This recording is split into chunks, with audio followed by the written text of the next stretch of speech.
A very good afternoon, friends. Myself Swati Sharma. Today we are going to do the 8th part of the story of Lord Krishna. देखिए, आज हम भगवान कृष्ण की story का 8th part करेंगे. जल्दी से रिकैप करते हैं पिछले पार्ट में क्या हुआ. देखिए, कृष्ण जी शरारत करते हैं तो यशोदा जी क्या करती हैं. यशोदा जी उनको ओखली से बांधने की कोशिश करती हैं, रस्सी से. तो अब होता क्या है, देखिए, जैसे ही वो रस्सी से कृष्ण जी को बांधती हैं तो 2 उंगली रस्सी जो है वो कम पड़ जाती है. वो फिर से बांधती हैं, उनकी सहेलियां उन्हें रस्सी देती हैं बांधने के लिए, लेकिन हर बारी क्या होता है, रस्सी जो होती है कम पड़ जाती है. अब करेंगे आगे. Finally Yashoda manage to tie up Krishna to the motor wheel. Finally मतलब अंत में यशोदा जो हैं वो मैनेज कर लेती हैं, मतलब कर देती हैं टाई अप कृष्ण जी को ओखली के साथ.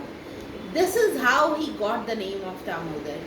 इस तरह से श्री कृष्ण जी को दामोदर का नाम मिला. दामोदर का मतलब क्या होता है, the one who got tied with rope around his belly. वो जो जिसको बांधा गया रस्सी से उनके पेट के अराउंड. तो इस वजह से, इस इंसिडेंट की वजह से कृष्ण जी को दामोदर भी कहा जाता है. After time Krishna to the grinding water wheel, Yashoda left to take care of her chores inside the house. देखिए, यशोदा जी ने कृष्ण जी को बांध दिया मोटर व्हील के साथ. मोटर व्हील क्या होता है, ओखली के साथ. अब वो चली गई करने अपने डेली शोर्स. शोर्स क्या होते हैं, रोजाना के काम. इनसाइड द हाउस वो अपने काम करने, अपने दिनचर्या के काम करने रसोई में चली गई. Krishna then drag the motor wheel toward nearby twin trees. देखिए, कृष्ण जी ने क्या किया, जो ओखली थी उसको घसीटा. किधर घसीटा, towards nearby twin trees. पास में ही 2 ट्रीज थे, ट्विन ट्रीज थे, एक जैसे ट्रीज थे, तो उनकी तरफ अपने आप को, ओखली को घसीटा. These trees were none other than the 2 sons of Kuber. ये ट्रीज जो थे ये कौन थे, ये थे बेटे कुबेर के. The celestial God of wealth. Kuber कौन है, जो वेल्थ के भगवान हैं, वो थे ये ट्रीज. दोनों बेटे थे कुबेर जी के जो ट्री बने हुए थे. These sons by the names of नाला Kubera and मणिग्रीवा.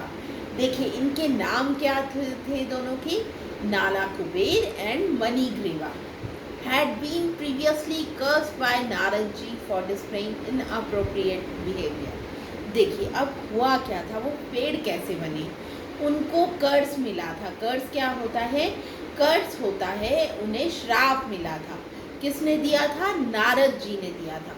For displaying inappropriate behaviour, क्योंकि वो दिखा रहे थे. इनअप्रोप्रिएट बिहेवियर क्या होता है, अनुचित बिहेवियर.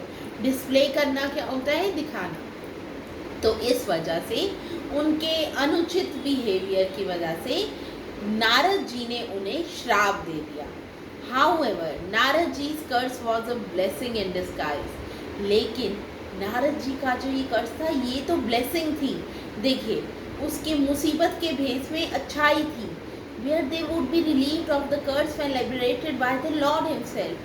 उन्होंने कहा था कि तुम्हें रिलीव कैसे, तुम कैसे रिलीव होगे, तुम रिलीव होगे, लिबरेट होगे, आज़ाद होगे अब भगवान के खुद के हाथों से. So when Krishna forcefully dragged the motor wheel between the 2 trees, the trees came crashing down and liberated both men. देखिए, जब कृष्ण जी ने फोर्सफुली क्या होता है, धक्का देकर, drag the motor wheel between the 2 trees, जब उन्होंने ड्रैग की वहाँ पे motor wheel, the trees came crashing down and liberated both man. दोनों ट्रीज जो थे वो गिर गए और उसमें से वो दोनों जो थे वो फ्री हो गए. They go down to Krishna in obeisance and departed. उन्होंने भगवान के आगे सिर झुकाया, उनका आशीर्वाद लिया और फिर वो चले गए. So friends, that was all about the 8th part. We'll continue the story in the next part tomorrow. Thank you.